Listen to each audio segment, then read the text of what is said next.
Hey there, Istiak. Welcome to the Canadian Wealth Secrets podcast. We're excited to dig in because is this going to be one of those practical case study type episodes where we're going to look at the numbers, we're going to look at your scenario and kind of go down a little bit of a rabbit hole around, what makes the most sense for you. I know you've been chatting with Kyle specifically around the Smith maneuver and Mm. wondering specifically how that's going to work and how you can make that work to come out ahead in the end. And we've done a little bit of homework for you, so we're excited to kind of share that.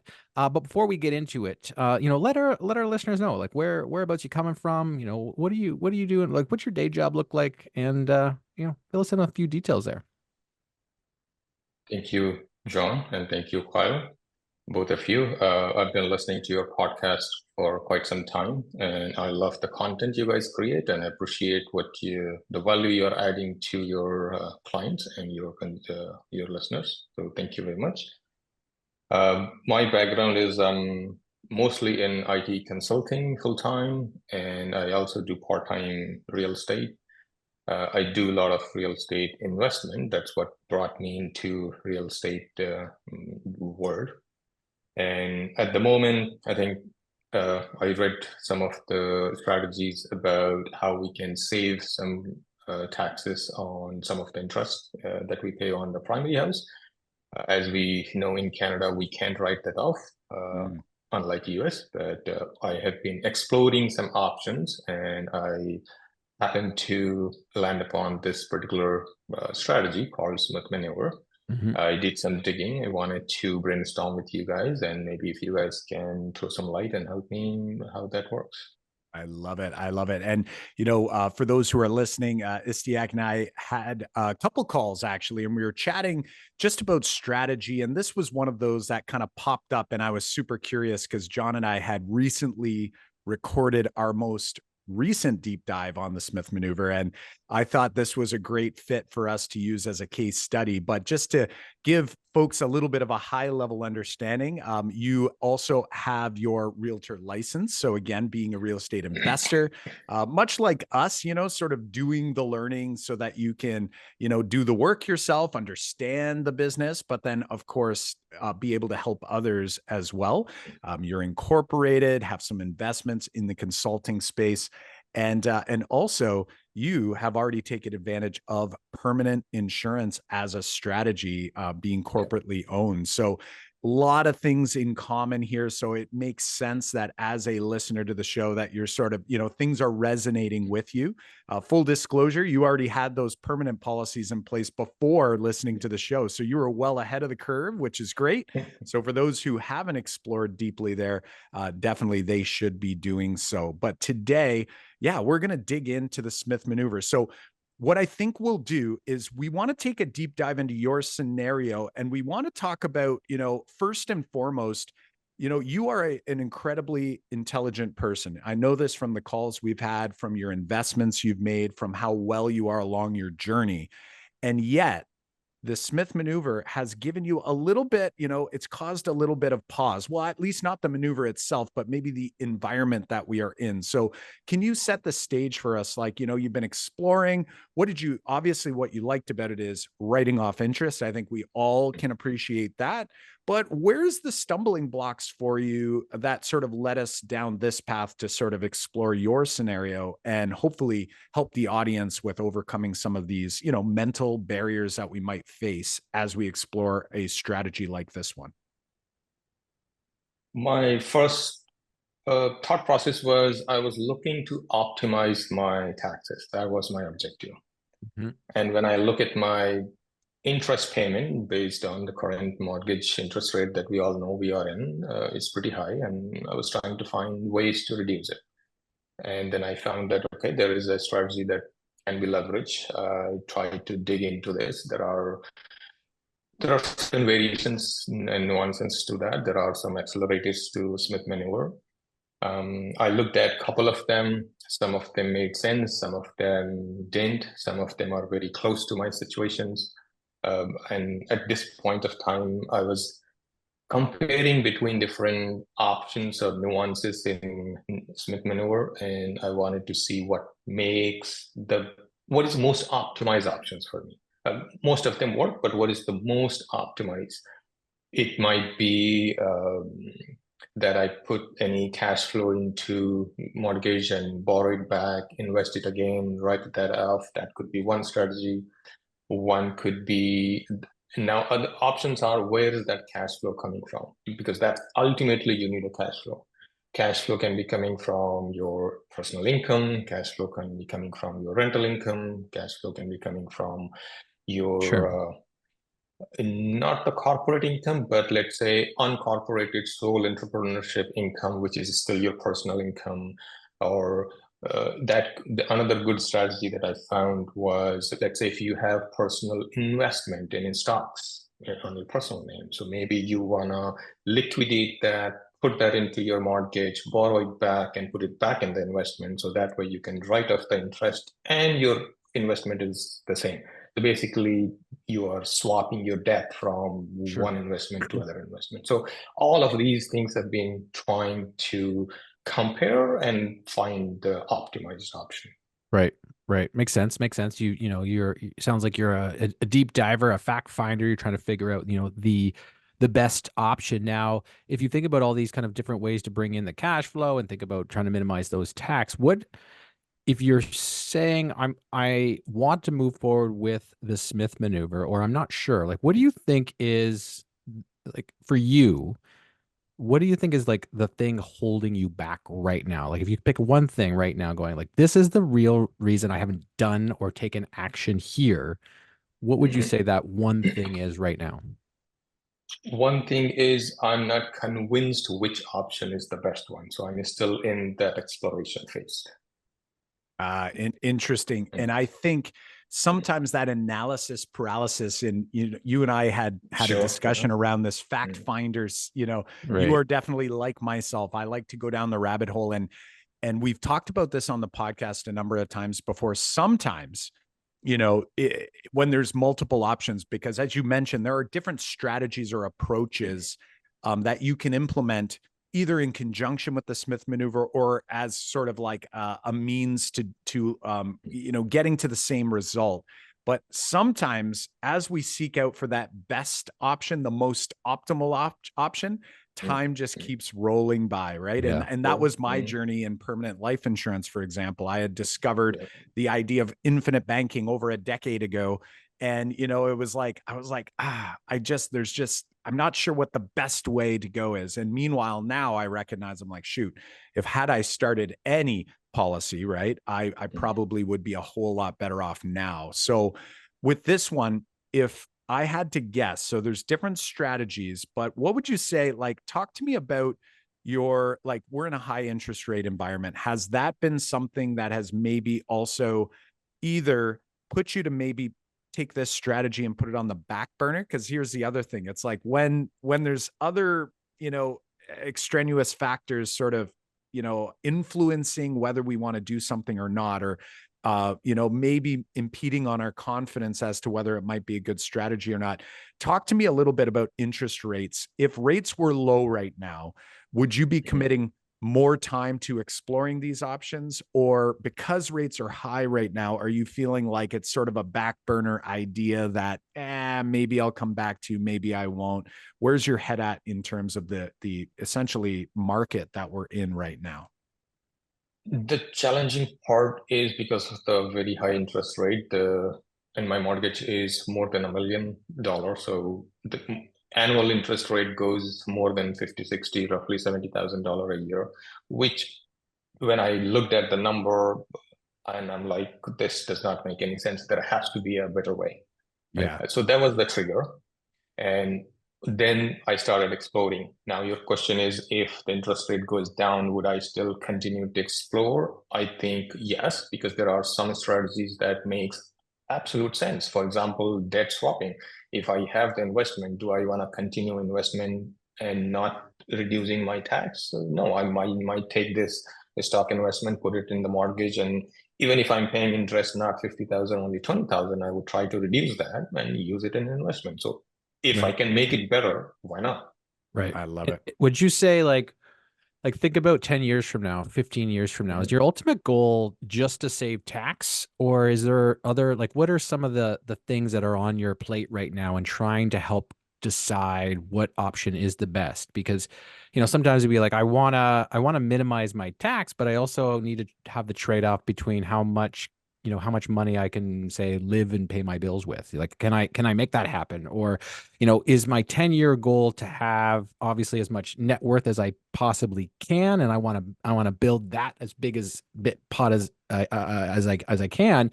But in the short term, I'm going to be maybe paying a little bit more out of pocket in a way to kind of get to that option. Like, tell me about like what 10 years down the road looks like for you.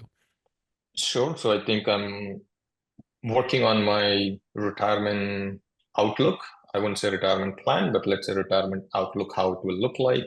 What would it look like after 5 years, 10 years? So I have certain goals for my net worth. I have certain goals that I need that big part or to continue so that I can analyze at what point of time I can comfortably retire, whether it is 65, can I reduce that to 60, can I reduce that to lower? So I'm working on that next 5 to 10 year plan, includes a lot of different factors. I'm working with my bank for my financial planning, so I'm trying to strategize the full financial planning as well.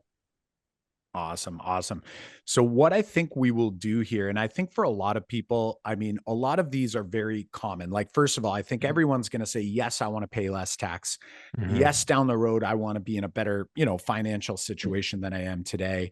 And then I think the part that's tricky in between is like convincing ourselves of the strategies that make sense and working out the details after I'm convinced that taking that action is important. So today, what I'm Yep. hoping to do for you, in order for you to have maybe in your mind this thought of, even if I don't know the exact strategy I'm going to implement, like today, we're going to present just Mm. a simple one. We're going to present this index fund option, right? Which someone who invests in real estate like yourself or like us might not be the go-to strategy typically, or at least Mm. it's not for us. But what we want to show is that, in today's environment, a lot of things that are holding people back from the Smith maneuver is the idea that, hey, I have a fixed income or a fixed mortgage rate or a variable mortgage rate at whatever that number is, and my line of credit is high, and that number looks daunting. Now, you're in a unique situation. We're going to set the stage here and actually explore and take a deep dive into your specific details here. And I'm sure there's going to be some listeners that either have a similar scenario or they might be able to sort of extrapolate from this scenario for themselves, right? If maybe they have a lower fixed income rate Yep. or maybe they have a higher one, but they'll be able to kind of play with this idea in their mind to see whether this is worth exploring for them. So what I thought we would do is we'd actually take a look, and I'm going to share my screen for those watching on the YouTube out there. And we're going to look at a basic spreadsheet, nothing fancy here. We've got an approximate value of your home right now, a very modest, growth rate or appreciation rate. I would say almost too conservative given where you live. However, Mhm. we're going to just leave that to the side. This doesn't really factor in much for us simply because that's going to happen whether we do this Smith maneuver or not, right? Our house is going to Mhm. appreciate whether I borrow against it, whether I pay it all off. It's going to do whatever it does. But you do have that about $1.1 million mortgage. We also have, and just, for people to get a sense of that, you are paying 6% variable right now. So interest rate are still high, even though we got a interest cut announcement recently from the Bank of Canada. That still leaves rates fairly high. They only took it down 0.25%.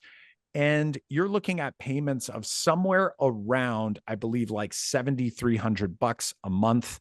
And as you mentioned, that interest each year, as of today, is going to be somewhere in the 60-ish, $65,000 mark, which is a big chunk of money. But that's happening, right? Like, this is something that we have to accept with our Yeah. mortgages. We look at it and we go, Yeah. hey, that's happening whether we do something or not. How can I restructure this and try to do it maybe a little bit differently?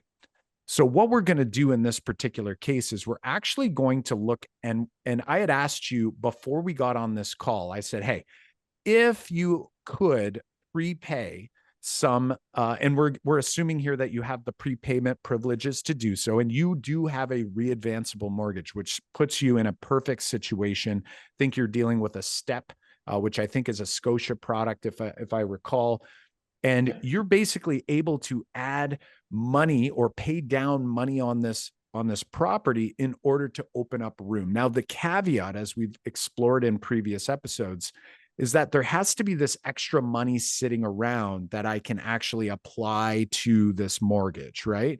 I mean, otherwise, I'm just borrowing more money against my home. My debt goes up and I can reinvest it, which is fine, but it doesn't actually accomplish the Smith maneuver. We're trying to essentially convert this non-tax deductible interest into tax deductible interest.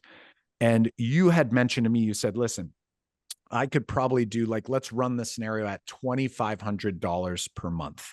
So your thought is, hey, if I put an extra $2,500 a month on my mortgage payment each and every month, it's going to open up that extra $2,500 of room. And then I can grab that money. And we're going to assume today that we're going to fire it into the stock market, index funds. Now, a quick question I have, and this is more just out of curiosity, are you currently kind of a market investor, or do you typically save all your investment dollars for real estate, for lending? I know you do some lending. Give the audience sort of a backstory on sort of like, what is the asset classes that you typically invest in? I have quite a diversified portfolio. I do invest in stocks. I do have RSPs, RESPs, which 100% invested in equities. I do self-manage them myself, so completely hands-on investment. Then I do have some real estate investment portfolios. I do some trial here and there. So one of the other portfolio is private lending, and yeah. Awesome. Right. Awesome. Yeah. So you're very hands-on. I'm curious, now, when you think about the Smith maneuver, if we could show you today how you can put yourself net ahead, would you be thinking, I want to self-manage this money because I'm just good at it? Or are you thinking, like, because it's the Smith maneuver and it's like I'm essentially transferring debt and the purpose is to get this tax deduction, that you'd want something more safe, like, let's say, an index fund? My primary target will be whatever investment gives me a better return. So, for example, if index fund on an average might give me 7 to 8%, maybe 10% this year, but roughly on 7 to 8%, and my mortgage rate itself is about 6%. So I need a bit of a room, so plus tax on whatnot. So maybe if 6% mortgage, I might need minimum 8 to 10% return. Whatever that gives me. If that gives me index fund, then sure. Right.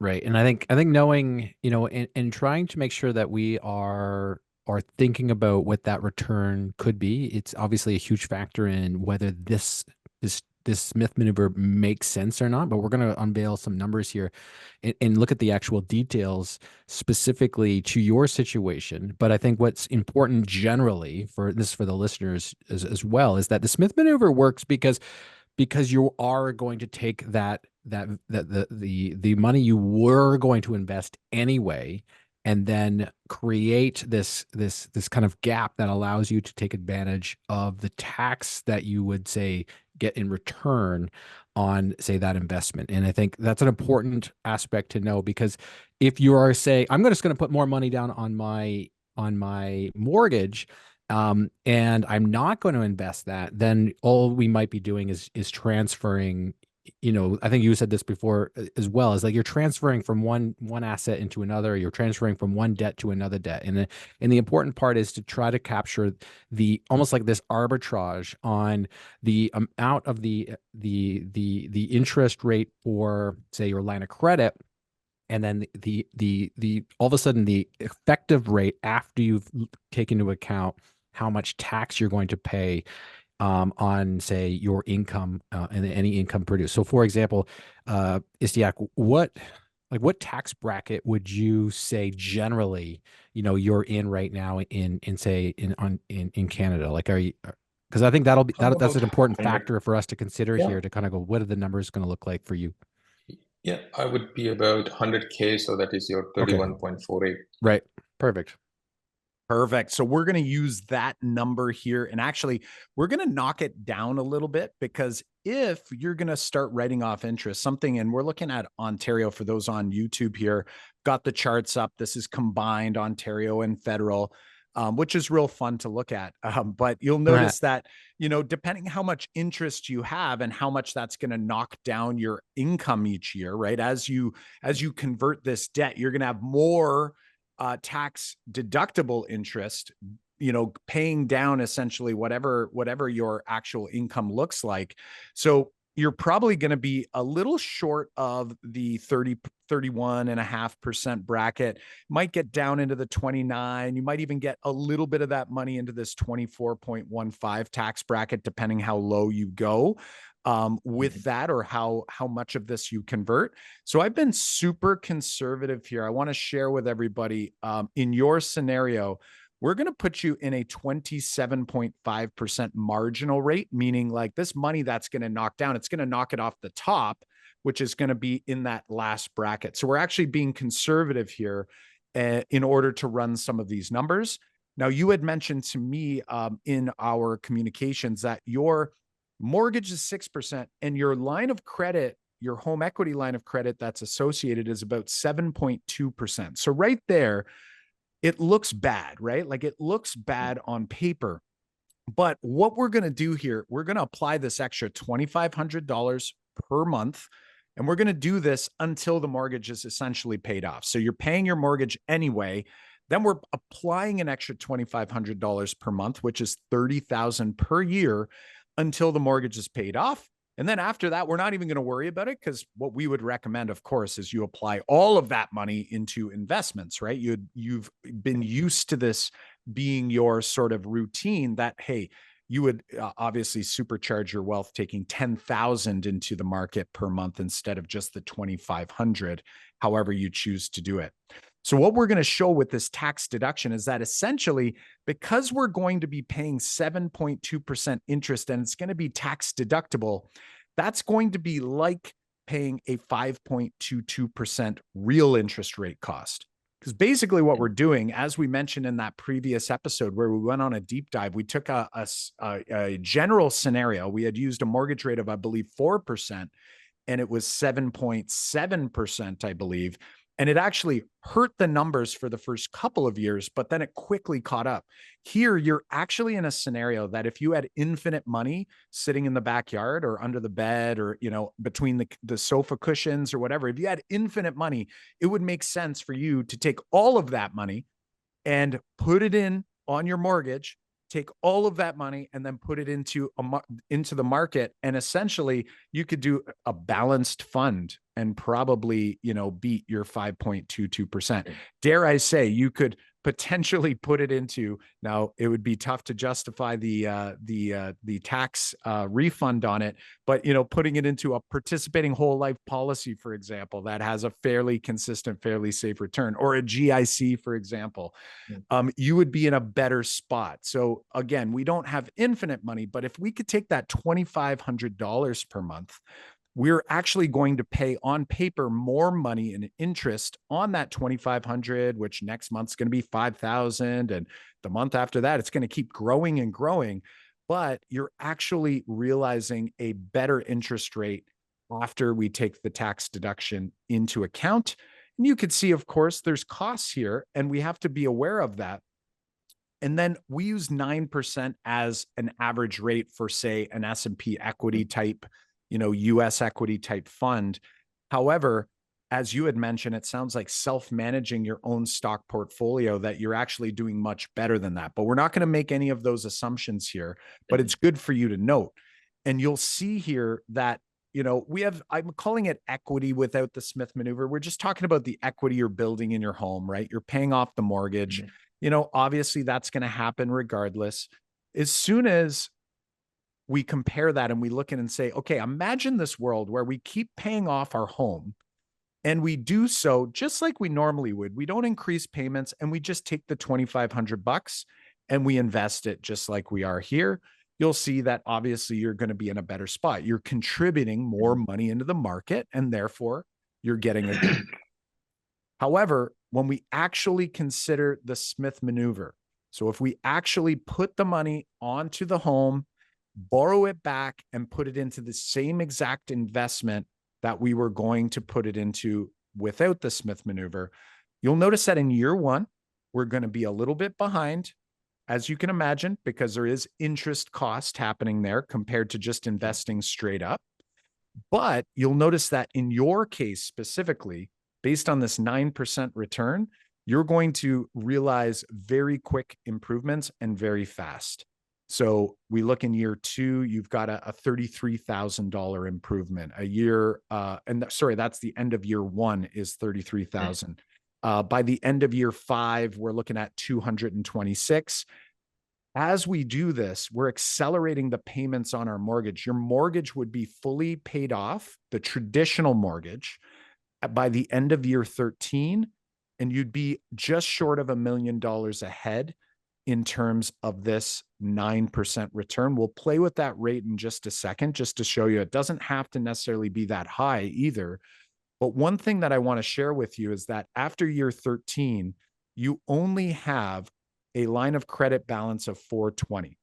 So your mortgage, the traditional mortgage, is paid off.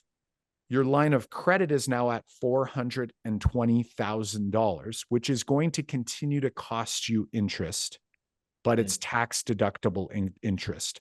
And at that point in your life, 13 years from now, John asked the 10-year question, like, what do you envision 10 years from now? If you're 13 years from now, you'll probably have to look and analyze your situation and say, am I showing a lot of income personally, or have I developed enough tax efficient buckets? And again, some of your buckets are participating whole life, for example, where if that's going to be part of your income strategy, especially if we use a double leverage strategy with your corporate owned policies and you're starting to leverage in that way, you might be in a position where it makes sense to take this, more than $750,000 investment that you've made over these 13 years. It might make sense for you to pay off that 420 and just pay it right off, because maybe you don't have enough showing income for that to make sense for you. That's fine. But guess what? Now you're completely debt free on your home. I'm going to argue that a guy like you and guys like us are probably going to look at that and go, my house is now worth what? 3.7 million at a conservative 2% appreciation rate. You might actually be going, what the heck am I doing leaving so much dead equity in there? But have more flexibility. You'll have more write-offs, which it's never bad to have more interest to write off than not enough, because sometimes there's windfalls, right? You have a windfall of income in a year, and sometimes you can't help it. And this can definitely be helpful for you. Now, I'm going to pause there before we play with a couple numbers, because this will be the secret sauce, not only for you on this episode, but also for people listening and watching. But I just want to get like where your head is at currently. Is there anything here that's maybe, a big takeaway, or is there maybe a question that you have? You're looking and you're going, something here is just not working out for me that we want to dig into a little bit more deeply. I think your assumptions are quite on the line. So including investment returns, including the investments, all those assumptions are pretty good. And when I look at your last column, which of course makes me happy, so that looks really good. And as you said, yes, this strategy is, I don't think I'll continue for 13 years. This is a short-term strategy when we get off of this high interest rate market, and then we'll use the investment strategy somewhere else. I love it. Got it. So you're thinking like you're going to do this until things kind of even out a little bit, and then pivot from here. Now the thing that I get kind of hung up on myself, and I think we talked about this, Kyle, on that podcast episode. I think it was 81, is trying to make sure that we can handle, like, let's say it's year 7, if we look at the year 7 for the next 7 years, even year 5, like 5 years from now, we're saying, you've been putting the $2,500 a month, which is $30,000 a year. But you also have that real interest cost. Like that year, you're going to pay $9,000 just in interest, which is in addition to the $2,500 a month that you're paying, on top of the mortgage. So it's like, I get I get concerned of going like, okay, so if I plan, it seems easy in year one. Hey, the interest is only $1,500, but by the time you get to year 5, you're paying almost, you're paying just shy of $9,500 in interest just alone in that year. Can we make sure that, I have the funds available to have that available, so that I could pay that off in that year. Otherwise it'd be like, oh, I don't see in 5 years, will I be making, all of a sudden have this extra $10,000 ready to go? It's sometimes being like, ooh, I don't know if that's even a possibility. Then you might be like, well, maybe I want to rethink it. 100%. And Istiak, I was going to also mention, and this is to your point, John, because I think a lot of people at home might be thinking the same thing. Something interesting is that we actually have to remember that you're actually paying this column out of pocket. Yes. Right. So this is happening throughout the year. And then we have to wait for JT and his buddies to tell us that we're going to get this back. But this could also be a great strategy on how to handle that. It's you prepare to be paying this throughout the year, and you can actually compound this. And what I mean by that is essentially capitalizing the interest, right? And you go, okay, I'm actually going to borrow from the line of credit to pay the interest throughout the year, which a lot of people might be like, ooh, that feels risky. But hear me out on this. I do that. I go, I'm only doing that for now. And when the refund comes in each year, I put the whole refund on the line. And you use it like, this isn't money for you. This isn't even maybe money to go back into the market that comes back to you. It's actually just money that you're going to put down on the line so that it eats up interest and more potentially, or at least a good chunk of that interest, and it knocks that down, and it kind of solves a little bit of that problem. Because I wouldn't recommend necessarily letting it compound forever without ever paying a dollar down of it.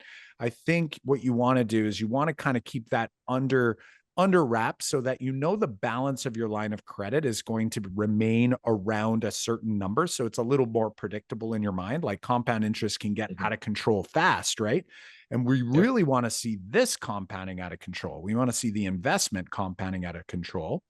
So I think the moral of this story, the secret sauce here, is for us to be aware and prepare for it. We don't want to go into the scenario without running it first, getting a game plan and sort of like knowing what to expect, because the numbers can look daunting, right? Like, but here's the reality. Like after 13 years, you could look at this line of credit interest and go, wow, $30,000 in deductible interest seems like a bad idea. You're like, that's a lot. Like, you were claiming, Istiak, you were claiming 100,000 in income. So we're saying like a third of that income we're saying is going to interest. But here's the crazy part. Right now, this mortgage is costing over 60,000 in interest per year. So we're waiting 13 years to get to a place where there's no other interest on this house. There's only 30,000 on it. And you get to decide at that point or earlier, like you had said, Istiak, you might choose earlier to change the strategy if, interest rates change, if an opportunity comes along. But the reality is that in the worst case scenario, you've been working up to more than half of the interest going away, and it's tax deductible. So it actually feels more like $22,000 in interest. Now, the last little move I wanted to share with everyone, I'm going to put this on YouTube. You'll see our green column there, mostly green column. The very first row is red, in the red, but then it very quickly turns green. We had that investment at 9%. And some people that might be like, what if that doesn't work out? I want to show you what happens if we have a 0% return on this investment that you do each and every year. Meaning all you did was you took the money, you paid off more on the mortgage, you borrowed it back, and then you put it into an investment that's giving you nothing, which is maybe cash. You put it in cash in your money market account or whatever, which is going to be more than zero, by the way. But if it's zero, you're still ahead. And when I did this, I was like, why is that? And I went back and I was like, I had to check all my formulas. I'm like, there has to be an error. But when we actually scroll over and we go, well, because your real interest cost is 5.22% and your mortgage cost is 6. So just by borrowing it and putting it under the couch, now mind you, you can't justify putting money under the couch as a investment. The CRA won't let you write that off. But if you did do that, and if they were allowing you to invest under your couch, you would essentially be realizing a big enough tax deduction in your bracket that it would actually save you enough money where it justifies and you actually get growth because you've been more aggressively paying down your mortgage as you know, a side effect here where $2,500 more the principal goes down. And then I'm taking that money and I'm just putting it here and earning nothing on it, but I'm getting a deduction to make my interest rate on that amount even lower than what I'm paying today. So over the next couple of years, like, and we even played with some negative numbers, like you can have like a pretty bad investment year after year after year, and you're still going to be net ahead because you're saving money on the mortgage interest you should have paid. Plus you are also getting the tax deduction as well that we're factoring in here as well. So you're in a very, I'll call it a sweet spot on your particular case, like 6% on your mortgage, not a sweet spot, but a sweet spot for the Smith maneuver to be actually incredibly helpful for you. Not to mention that you had mentioned, you know, returns in the teens, right? Like, you know, if you're like at 15%, then obviously you're going to see a much more dramatic outcome here over the, you know, next 13-ish years if you were to stick with that, you know, with that strategy. So I want to turn it back to you, my friends, for any, you know, final thoughts. What has maybe been the big takeaway from this exploration here, on behalf of everyone who's listening? Because I'm sure that they're thankful that you came in with this scenario so they can kind of look at another opportunity. Maybe it's an opportunity for them or it's for you, but what would you say is maybe your big takeaway or something that's resonating with you after exploring this particular scenario, given your mortgage situation? The moment you turn that investment return to 0 and I can see that I will be ahead, I think that is the key, that I'm convinced. Basically, there is no reason not to do it then. Absolutely no reason. Right, right. What would you say? Like, and this is what I think turned our heads a couple of weeks ago when we looked at these tables in their scenario. And Kyle, I think you made declaration on that podcast. You'd be like, I have to be putting money away into this maneuver because it doesn't make sense not to. You know, because you're going to come out ahead as long as you have this extra, pocket of money that's sitting here, and you were going to do the investment with it anyway. Huge gain. What would you say is your next step? Like, what do you think is your next move here, knowing this info now? How to set it up. That's the next step. I love it. I love it. So we will hopefully, what I think we should do then is maybe a next step for you and I is we have another call and we chat about that a little bit more, try to figure out, what are the hangups now? And I think what it will be is not only beneficial for you, but I think it'll be beneficial for the audience as well, because it's going to help us help more people to kind of, if they are convinced, in their scenario and they're like, so now what do I do? We can kind of go through that together and try to figure out like, where are those little hangups? Because I'm sure there's many of them along the path, and we want to try to help clear that path for more Canadian wealth secret seekers. Istiak, I must thank you a great deal. You're coming to us from the GTA area, but sharing some awesome experiences here with the entire Canadian Wealth Secrets community. Thank you so much for spending some time with us. And hey, is it okay if we potentially check in with you on the podcast, maybe 9-12 months down the road to see if you did utilize this? Maybe this is a little motivation to actually follow through. Maybe that's the accountability, partner that you needed. Give us your thoughts on that, and then we'll say our goodbyes.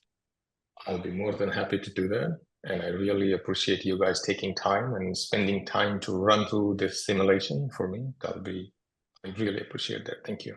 Awesome. We will definitely follow up with you. And again, thank you so much for chatting with us here on the podcast. And we hope you enjoy the rest of your day. You guys too. Thank you. Take care.